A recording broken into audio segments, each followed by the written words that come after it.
This is Democracy Watch. So, Mark, Kevin McCarthy has unilaterally announced an impeachment inquiry into Joe Biden. According to a Trump era Office of Legal Counsel rule, OLC rule, impeachment inquiries are invalid unless the entire chamber takes formal votes to authorize them. That obviously didn't happen here. What impact will that have on this inquiry now? Let me just tell you something. If hypocrisy was fatal, the entire Republican House of Representatives would drop dead. This is unbelievable. Republicans in the Trump era argued that the Office of Legal Counsel, which is the part of the Department of Justice that issues advice to the rest of the federal government, the rest of the executive branch, that under their guidance, an impeachment couldn't go forward unless there was a formal vote of the House. And of course, here there has been no formal vote. So under the OLC guidance, everything Kevin McCarthy is doing right now is just a bunch of theater, and none of it has any legal effect. Well, if Congress is seeking information from the IRS, for example, about Joe Biden, about Hunter Biden, are the IRS and other government agencies bound by this OLC guidance in the same way that the DOJ, for example, is bound by OLC guidance about not indicting a sitting president? Absolutely. Yeah. OLC, just to be clear, is Office of Legal Counsel. It is within the Department of Justice. And so it issues guidance to the executive branch. So the Department of Treasury, which is where the IRS is within, is bound by OLC guidance. In fact, you mentioned the OLC guidance to the Department of Justice. That's actually much more unusual because that's the Department of Justice giving the Department of Justice guidance. Most OLC guidance is actually given to other agencies and departments that are looking for DOJ's position on an issue. Well, to that point, then, what information will Congress be able to retrieve from these other government agencies without satisfying OLC requirements? So what Kevin McCarthy ought to do is go on the internet and type in www.treasury.gov. And that's the information he's entitled to, right? So they can access the same information, Brian, that you and I access, but they are not entitled to enforce a subpoena or even really issue a subpoena, but I suppose they can issue a subpoena with a photocopier. But they're not entitled to subpoena information under current circumstances. And so is it binding insofar as that guidance still exists, that the government won't comply with any requests by Congress for information?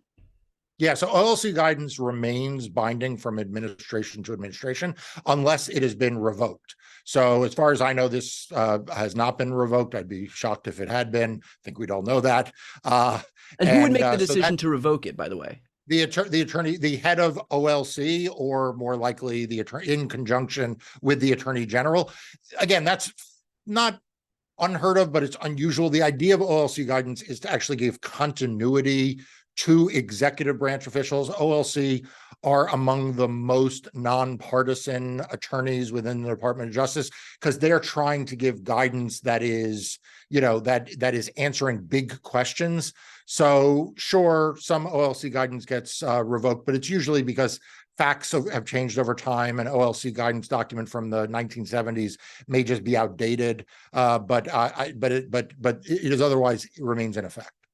Why not just take a full vote on the House floor and launch the impeachment inquiry in a legitimate matter then, as far as Republicans are concerned? Because he doesn't have the votes. Kevin McCarthy doesn't have the votes, right? This is the thing. Kevin McCarthy is as in control of the House of Representatives right now as you are and I am. He doesn't have the votes for anything. He can't get an impeachment vote because his moderates won't vote for it. They're not really moderates, but it's so-called moderates because Joe Biden hasn't done anything, right? Like there are some Republicans who are like, okay, we can't impeach someone who hasn't done anything wrong. And so he doesn't have the votes on that side. And of course, he can't get out of this box of this sham process because the right wing won't let him out of the box, and he doesn't have the votes to ignore them. And so here we are. Well, I guess you just alluded to this, but what evidence is there to actually warrant this impeachment inquiry then? I think, obviously I feel like we both know the answer to this, but it's worth talking about. Yeah, we should talk about it because there's like literally none. And by the way, I mean literally, not figuratively. I mean literally as literally. Like sometimes, you're like, where there's smoke, there's fire. Here, there's no smoke. Yeah. Like there's no smoke. The only thing that I can compare this impeachment to, and I know this is a very different topic, but is what we've talked about before in Wisconsin, where the Republicans want to impeach a justice who hasn't yet ruled on any cases. Like, what's there to impeach her for? She hasn't done anything. What is there to impeach Joe Biden for? He hasn't done anything wrong. Yeah. So that is the fundamental problem that McCarthy has, is he has humored a part of his conference that doesn't care that there's no there there. And rather than just stand up to them, he is doing this because he thinks he can placate them. Yeah. Which he can't.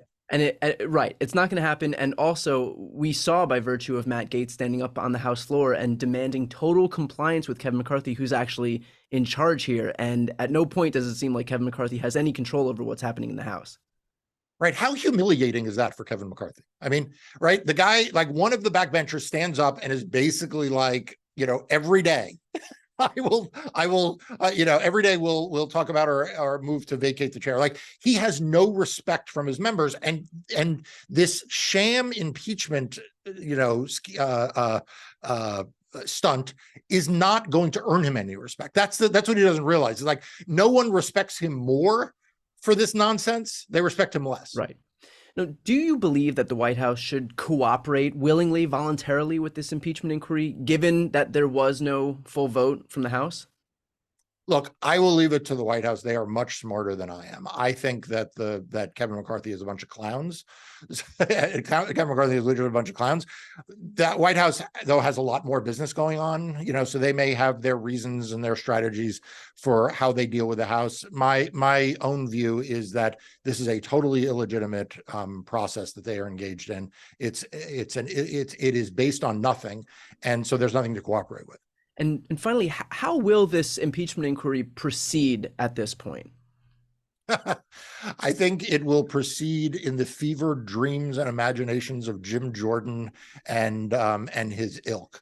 I think what we all need to be on the lookout for is whether or not it actually proceeds.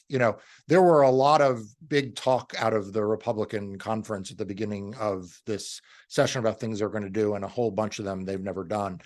And I wonder whether or not, where they have nothing to impeach him on, whether they are ever able to actually get enough votes in a very closely divided House. You're going to have a vacancy in Utah in the next little bit. So Kevin McCarthy has a very slim majority, and I'm not sure they ever get Republicans on board to move forward. So this may wind up being nothing. Otherwise, it'll just be the usual right-wing nonsense that we've come to expect from the supplicants of Donald Trump. Yeah, and to your point, not exactly the warriors against inflation and high gas prices that Republicans promised they would be when they first came into office. Now it's just wasted time, wasted money, wasted energy on baseless investigations about Joe Biden, where there is no there, basically. So Brian, let's not forget, they're supposed to be funding the government, right? We may have a government shutdown, and they're doing this. They Kevin McCarthy cut a big deal with the President of the United States over funding the government. And those appropriation bills, the Senate is moving them. The House is doing nothing because McCarthy can't move them. So the other thing is that Republican House is not living up to its deal with the American people to keep the economy going forward. There may be a government shutdown as a result, and it is all because of them. And this ridiculous sham, impeachment thing is wasting the taxpayer money and the time of Congress at a time they should be tackling those problems. All right, well, we'll leave it there. That was perfectly put. For anybody watching, to support Marc and the work that he and his team do, make sure to subscribe to Democracy Docket. It's a news outlet that he founded to focus on everything voting and elections. The link is right here on the screen. It's also in the post description of this video. I'm Brian Tyler Cohen. I'm Marc Elias. This is Democracy Watch.